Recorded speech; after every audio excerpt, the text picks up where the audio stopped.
para nadie que se Muy, pero muy buenas tardes, señoras y señores auditores de Radio Universal y su cadena de radio aquí en la 9ª región.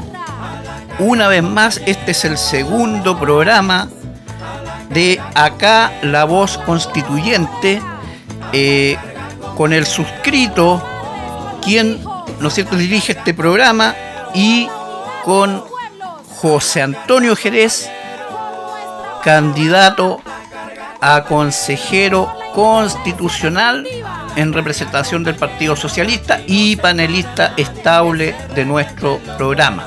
Buenas tardes, José Antonio, ¿cómo estás? Buenas tardes, Víctor, muchas gracias por invitarme y gracias a la fiel audiencia de este programa por seguirnos un día más. Entrando derechamente al tema, hoy día vamos a hablar sobre el derecho de propiedad en lo que se pretende hacer en la nueva Constitución. Vamos con la primera preguntita. ¿Qué podría pasar en el caso que una persona que tenga más de una vivienda le van a expropiar una de ellas? Bueno, mira, esa fue parte del mito que dio vuelta durante la campaña de salida del anterior constituyente, y en la práctica eso no es así. O sea, una de las cosas que se garantizó durante el proceso constituyente, y también son parte de los 12 puntos de las bases de la nueva constitución que se va a redactar, es justamente el respeto que tenemos por la propiedad privada de las personas, por lo cual en realidad eso de tener dos propiedades y que te van a quitar una o te van a quitar la casa, o la casa va a ser del Estado, que los comunistas, no, nada de eso es cierto. Lo que sí, y que es distinto, es justamente para aquellos que se dedican a la especulación inmobiliaria o al rentismo, que en la práctica se dictó una ley al respecto, que se refiere al pago de impuestos para aquellas personas que tienen 2, 3, 4, 5, 6 viviendas a su nombre y las arriendan y ganan plata por el arriendo. Bueno, que paguen impuestos por esa actividad comercial, como paga impuestos el dueño de una confitería o el dueño de una automotriz. Que pague impuestos como corresponde, dado que tiene ingresos por una serie de propiedades que tienen. Pero eso, una cosa es pagar impuestos y otra cosa es que te quiten una casa porque tienes dos. Aquella cosa no está ni en el espíritu de la nueva Constitución, ni en la voluntad de los constituyentes socialistas, y particularmente míos, digamos. De acuerdo a ello, sobre lo misma, pero eso corre cuando, por ejemplo, es arrendada a un tercero, me imagino, no cuando es entregada a un familiar que no tiene dónde vivir. Lo que pasa es que, mira, una cosa, como vuelvo a decir, una cosa es lo que dice la Constitución y otra cosa son las leyes complementarias. Hoy día ya tenemos una ley que ha establecido el pago de rentas, de pago de impuestos para los rentistas, o sea, para los que viven arrendando propiedades, tienen más de una propiedad y las arriendan, y que tienen un lucro por esa actividad. Cuando tú le facilitas una casa a un familiar que no tiene dónde vivir, ya sea por azares del destino, por una quiebra, por un problema económico que el banco le embargó, le quitó la casa, o porque se separó y la mujer se quedó con la casa y el hombre salió a volver, entre comillas, a empezar, y un familiar le facilita una vivienda, ahí el familiar no está ganando plata, no está haciendo negocio. Lo que se discute es justamente cuando tú haces negocio. Si tú haces negocio con más de una propiedad, que pagues impuestos igual como paga impuestos cualquier otro comerciante que hace negocio con cualquier otro bien. Pero eso es distinto a que el Estado te vaya a quitar una casa porque tú no podís tener más que una. No, eso es falso. O sea, en la explicación primera hay lucro y en la segunda no hay lucro. Por no, eso es. Pues. La diferencia está en el lucro, justamente. O en el... Ya, vamos a la segunda pregunta. En un caso, por ejemplo, de embargo, la vivienda social será inembargable incluso para el fisco. Bueno, ahí tenemos un debate o una discusión que tendremos que dar al interior de la constituyente. Yo en lo personal creo que las viviendas sociales debieran ser inembargables. Efectivamente, porque son viviendas sociales que en la mayoría de los casos han sido obtenidas con un importante aporte del Estado. Recordemos que la mayoría de las viviendas sociales, los ciudadanos, los chilenos, aportan un 10 UF, digamos, de ahorro, y el resto del valor comercial de la casa es todo dinero del Estado de Chile. Entonces, en realidad, que después los azares de la vida lleven a que porque la señora o el caballero tuvieron un crédito de consumo o porque se endeudaron con la tarjeta de una multitienda del retail, les quieran embargar la casa para rematarse y dejarlos en la calle, a mí no me parece. Y creo que la Constitución debiera proteger a la familia chilena no solo en su derecho humano a la vivienda, sino que una vez que han obtenido esta vivienda social con un apoyo importante del Estado, esta no pueda ser embargada o rematada para que los dejen en la calle, porque finalmente si esa familia termina en la calle, se transforma nuevamente en un problema social y para el propio Estado. ¿Qué hacemos con una familia que le quitaron la casa y que tiene que acampar en una plaza pública porque no tiene dónde ir? Lo que nosotros como Estado debiéramos hacer es proteger a la familia para que no caiga en esa condición de no tener un techo sobre su cabeza. Lo cual no significa que estemos avalando deudores morosos, porque tendrá que responder a sus deudas y a sus créditos como todo buen padre o madre de familia, pero responder de otra manera, no con la vivienda social, no con el techo que protege a sus hijos. En efecto, muy maciza tu respuesta, porque la verdad la cosa, porque lo contrario se contradeciría el propio fisco y despojaría a una familia de la vivienda que él mismo le entregó. Claro, exacto. Muy bien, muy bien. Tercera pregunta acá que le voy a hacer. ¿Qué pasa respecto a la propiedad privada de sus bienes cuando se debe necesariamente expropiar por una obra pública? Bueno, ese es un viejo dilema que en todas las constituciones está presente, digamos. No hay constitución, incluso en el mundo, que no contemple la posibilidad de la expropiación por parte del fisco por utilidad pública. Pero esa expropiación debe estar compensada económicamente.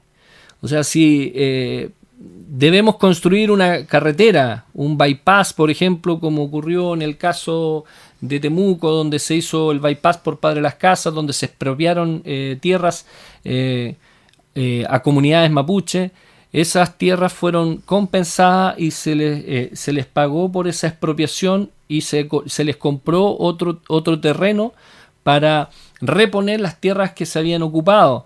Pero también ocurre lo mismo cuando queremos construir calles, cuando hay que construir una defensa fluvial, un puente, donde la utilidad pública, el bien superior, la utilidad pública para todos los ciudadanos se impone sobre la propiedad privada individual.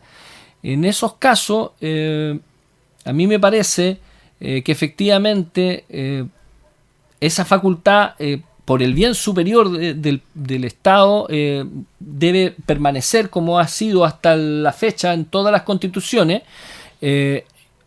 precaviendo sobre todo que la compensación económica sea la apropiada por la pérdida de ya sea de una parte de la propiedad o de toda la propiedad en el bien superior de todos, digamos. Y en eso yo no tengo inconveniente en la discusión y en la profundización de cuáles son los mecanismos más eficientes para garantizar un justo precio por el inmueble o parte del inmueble que haya sido expropiado por ese bien superior. Pasó, por ejemplo, en Temuco con la doble vía que hubo en Pedro Valdivia, donde se construyó y se enanchó la avenida Pedro Valdivia, y hubo que comprar y expropiar una serie de propiedades a las cuales se les pagó a los propietarios por ellas, y eso tiene que seguir siendo así, digamos. No me imagino. O sea, primera cosa, aclararle a los auditores por cualquier rumor que se comente en forma de mala fe por alguna persona. Este candidato a constituyente, estando en la redacción de la Constitución, no sería partidario a que se le expropie a nadie si no hay justa compensación económica por la parte o el total de su propiedad que pierda en beneficio del bien común. ¿Ah? Eso debe estar garantizado en la Constitución. Perfecto. Vamos a otra pregunta. Por todos sabido que actualmente a través de una ley se permite ser propietario para el uso y goce de las aguas de los ríos y lagos. En ese sentido, como candidato constituyente, que va a redactar, esperamos que así sea, dentro de los 50 de redactar nueva constitución, ¿cuál es su posición al respecto de ello? Mira, primero, una declaración de principio. Yo soy de los que cree que el agua es un bien nacional de uso público y que no puede ser apropiable por personas individuales, y que debe estar al servicio de la comunidad toda, y que el Estado en particular debe tener una tutela sobre este bien para garantizar que llegue a todos. Hoy día tú tienes lamentablemente en nuestro medio personas que especulan con el agua, porque la actual Constitución permite eso, permite el apropiarse de los derechos de aprovechamiento de agua, permite que personas que viven muy lejos de acá, que viven allá en Vitacura, Las Condes, Lo Barnechea, tengan derechos de agua sobre ríos que pasan por la región de la Araucanía, y donde eventualmente, si usted saca agua de ese río, lo pueden acusar de robo de agua, porque usted no tiene inscritos los derechos. ¿Cómo es posible que nuestra legislación permita que alguien inscriba derechos de agua sobre un río, un estero, un lago que no es colindante, que no vive ahí, que no es parte del territorio, y le va a negar el derecho a acceder al agua a quienes sí son colindantes de ese curso de río, a quienes sí viven ahí? Eso a mí me parece una de las más grandes barrabasadas que tiene la actual Constitución y que ha afectado a los chilenos de hace mucho tiempo.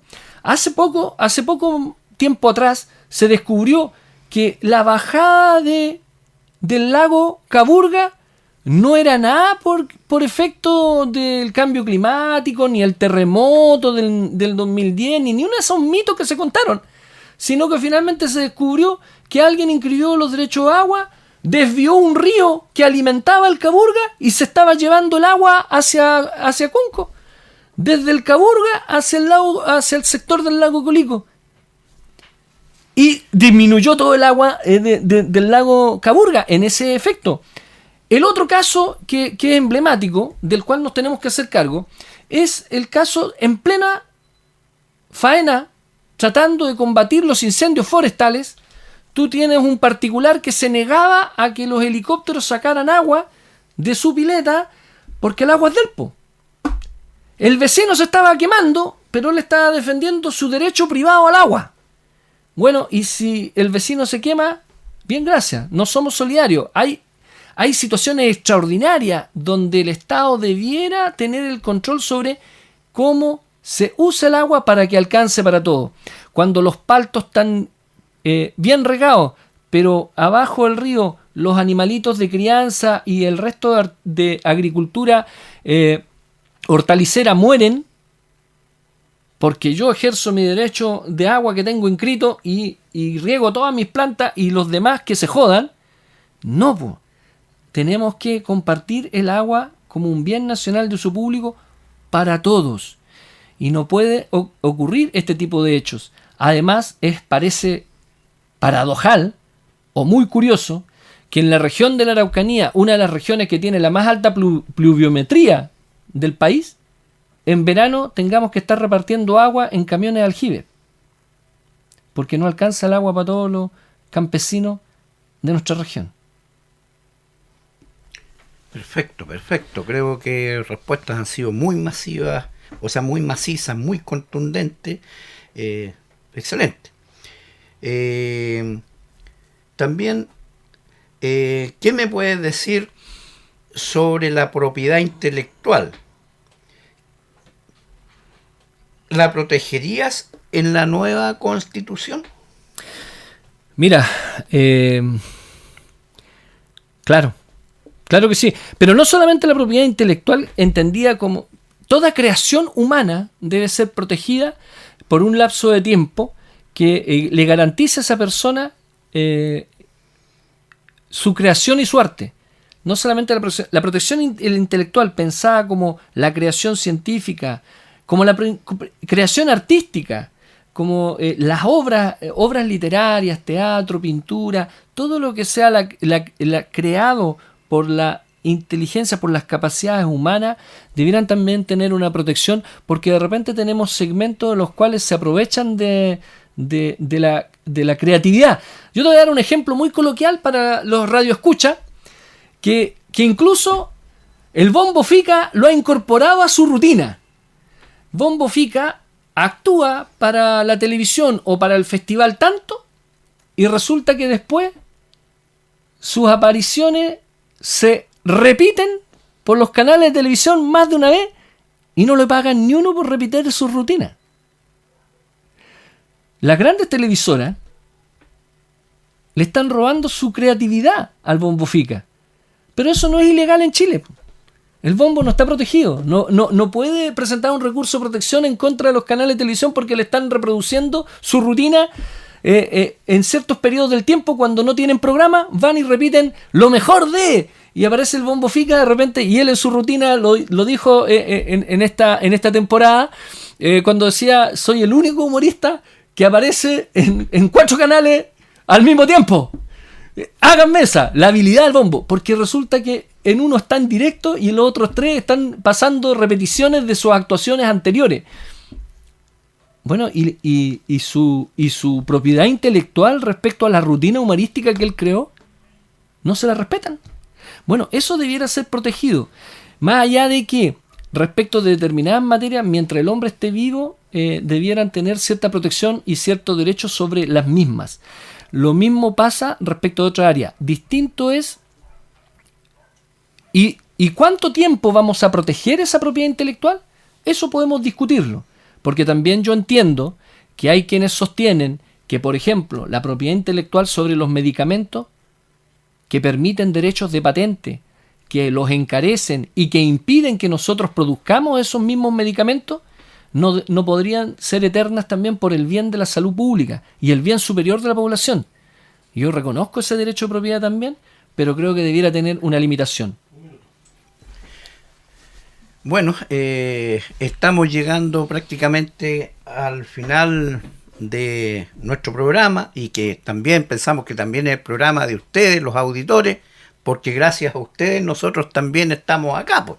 Estamos para que nosotros nutrirnos de ustedes y ustedes de nosotros, porque nosotros también vamos a hablar con la señora Juanita, vamos a hablar con don Pedrito. Nosotros andamos en terreno, y todo esto que se ha dado aquí, esta conversación, estas preguntas, estas respuestas, también ha sido porque la gente también a nosotros están participando en ello, pues. Sí, claro. Estos temas ellos a nosotros nos pidieron. Sí. Así que yo me despido de mi parte. Yo quiero un saludo final de tu parte, sí, respecto a lo que iba a decir. Sí. Adelante. Mira, agradecerle a los radioescuchas que nos siguen y bueno, que nos mensajeen, nos manden en el Facebook, en Instagram, en los espacios digitales sus mensajes, sus preguntas y bueno, si tienen consultas que hacernos en la calle cuando me vean pasar, conversemos, yo no tengo ningún problema, lo hemos estado haciendo justamente a lo largo de esta campaña, donde vamos, hablamos de estos temas. Muchas gracias a todos y espero que nos sintonicen y nos escuchen en el próximo programa, el 4, perdón, me equivoqué, me acaban de corregir. El 4 de marzo tenemos el próximo programa y sintonícenos a la misma hora en este mismo dial. Y muchas gracias a Radio Universal por esta posibilidad de comunicarnos con todos ustedes. Gracias. La campaña es admirable, a la carga compañeros, aquí no se para nadie, que se revienten los cueros. La campaña es admirable.